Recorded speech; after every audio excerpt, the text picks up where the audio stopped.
abc.com for more info and to register today. Tonight, breaking news as we come on the air, the major explosion. The fire is still burning at this hour. Flames shooting 3 stories into the air. Evacuations underway. More than 100 firefighters are on the scene in San Francisco. The shocking new headline tonight, the governor under fire after wearing blackface. The lieutenant governor who would replace him facing a sexual assault allegation.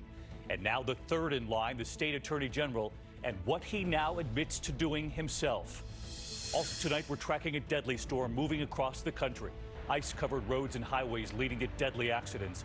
27 states, and tonight the track as this now moves east.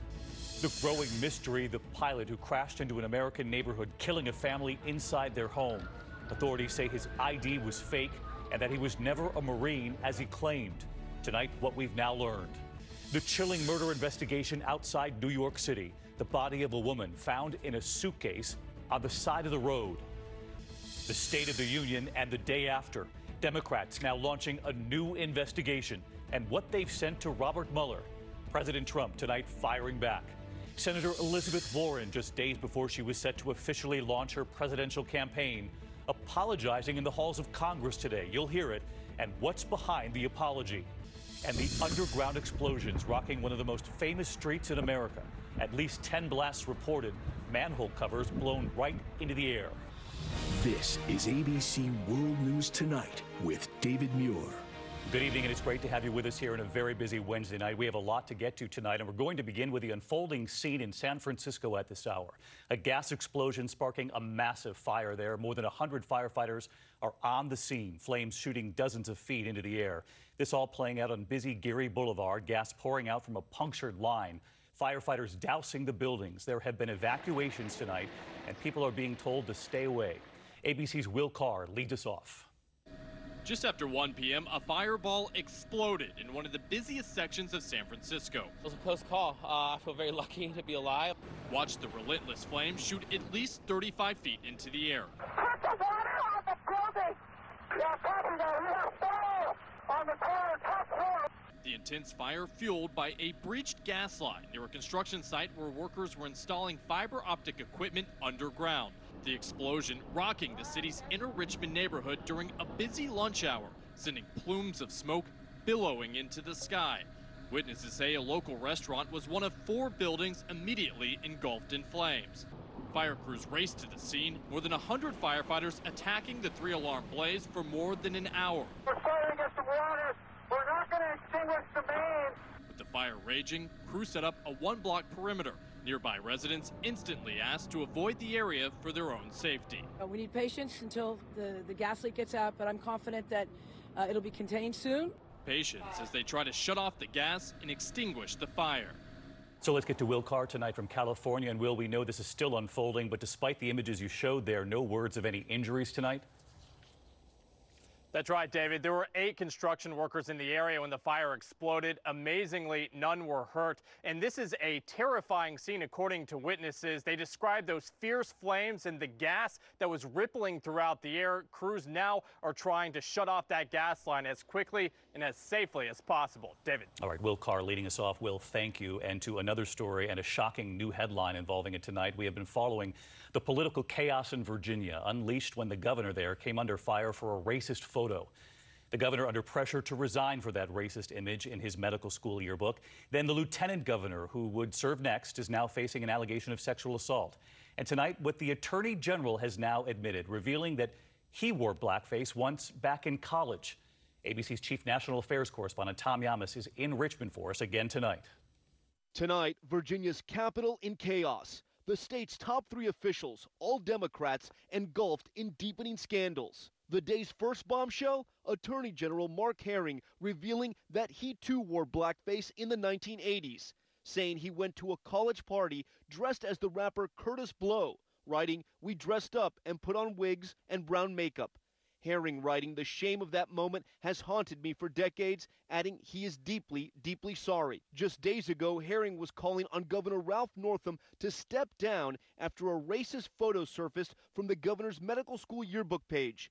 Northam denied he was in the picture, but then admitted he once appeared in blackface as part of a Michael Jackson costume. And I used just a little bit of shoe polish to put on my cheeks. Virtually all Virginia Democrats called on Northam to resign. But now, the man in line to replace him, Lieutenant Governor Justin Fairfax, now himself fending off a new allegation of sexual assault. Dr. Vanessa Tyson, a political science professor at Scripps College, accuses Fairfax of forcing her to perform oral sex in a hotel room at the 2004 Democratic National Convention, writing, "What began as consensual kissing quickly turned into a sexual assault." Fairfax has called the encounter consensual and initially denounced the accusations as a smear campaign. There's a possibility that I might be elevated to the governorship. It's at that point that they come out with the attacks and the smears. But today he released a statement saying, "I wish her no harm or humiliation, but I cannot agree with the description of events that I know is not true." It's all left Virginia Democrats in disarray. Less than 24 hours ago, State Senator Louise Lucas telling me Governor Northam has to go over the blackface controversy. I am so praying that he would do that and get it behind us. But today, Senator Lucas running from reporters. As for Governor Northam, one of his closest allies telling me he's not resigning. You've got to work through it to make things right. Otherwise, he just runs away in disgrace and shame, and he's not going to do that. So let's get to Tom Llamas. Tom, the longer you stay there, the worse this gets. He's live tonight from Richmond, Virginia. And tonight there are not only calls for the governor now to resign, but calls for the lieutenant governor to resign after that accusation of sexual assault. That's right, David. The National Organization of Women has called on Lieutenant Governor Fairfax to step down, and at least one Democratic congresswoman from Virginia says she believes Dr. Tyson. And David, this is all creating a real crisis here. If the governor, the lieutenant governor, and also the attorney general all step down, then the House Speaker becomes the new man in charge in a way that we have not seen in modern political history. David? Really a stunning series of events. Tom Llamas, our thanks to you again tonight. In the meantime, we are tracking a dangerous and deadly storm moving across the country at this hour. 78 million Americans under weather alerts tonight, 27 states from Utah straight across to the Northeast. It's been rough driving for commuters in Minneapolis over the last 24 hours. Ice storm warnings in the center of the country. A coating of ice on this car in Michigan there. This school bus sliding on ice in Kansas City today. 3 students were slightly injured. Tonight, that track as the system now moves east. And here's meteorologist Rob Marciano. Tonight, thousands without power in the Midwest. Vehicle after vehicle sliding off the roads as an icy winter storm moves east. Obviously, you can see my car, a lot of ice. I was not prepared for it. In Kansas City, terrifying moments as a school bus slides out of control. 3 middle school students taken to the hospital with minor injuries. Mounds of broken up ice jamming rivers and flooding neighborhoods, prompting evacuations from Portland, Michigan to Wilmington, Illinois. It's scary. We've been down here in 12 years, and this is the first time we've really watched it break up. The storm turning deadly on the roads of Minnesota and Utah, where as much as 5 feet of snow has fallen in 72 hours. Very heavy snow overnight. This morning, the first plow run clearing about 18 inches. It's been snowing ever since. The heavy equipment struggling to keep the roads clear as avalanche warnings remain up tonight. All right, what a scene. It's moving east tonight. Let's get right to Rob, who has the track for us. Hey, Rob. Hi, David. Several waves of messy weather coming as this Rocky Mountain storm gets into the plains tonight. Look at all the alerts that are up. In the warm sector, we've got flood watches that are posted. In the cold sector, blizzard warnings and ice storm warnings as well, not to mention rough thunderstorms. The threat for severe storms tonight, Texas into Tennessee. Kansas City, I think you're going to see an icy commute. The ice will pile up there. It's just low intensifies tomorrow, as will the snow across Wisconsin and Minnesota. The heavy rain across the Ohio River Valley, where the rivers there are swollen. That gets into the northeast for on and off rain here into Friday. Right now, as you can see, David, the rain is on. Yeah, wet night in New York. All right, Rob, thanks. We're going to turn now to the growing mystery tonight surrounding that plane crash in Yorba Linda, California, killing the pilot and 4 people inside the home that plane crashed into. Well, tonight, questions about the pilot who had a fake ID, and now it turns out he was not a Marine, as he had said. ABC's chief national correspondent Matt Gutman with the investigation. Tonight, as the NTSB investigates this plane crash captured by so many cameras, questions are swirling about the man who flew the plane that seemed to explode over a Southern California neighborhood. Found in that plane's wreckage, pilot Tony Pastini's ID. The pilot of the Cessna plane, a male, has now been positively identified as Antonio Pastini. He is a retired Chicago police officer. Only now, the Orange County Sheriff's Office and Chicago police say the badge he had on him and the laminated retirement card inside were forged. The Pentagon also says that Pastini, who had legally changed his name from Jordan Isaacson, had lied about being a Marine. Plus, the plane he flew and lost control of, an 8-seat Cessna, had its registration listed as pending.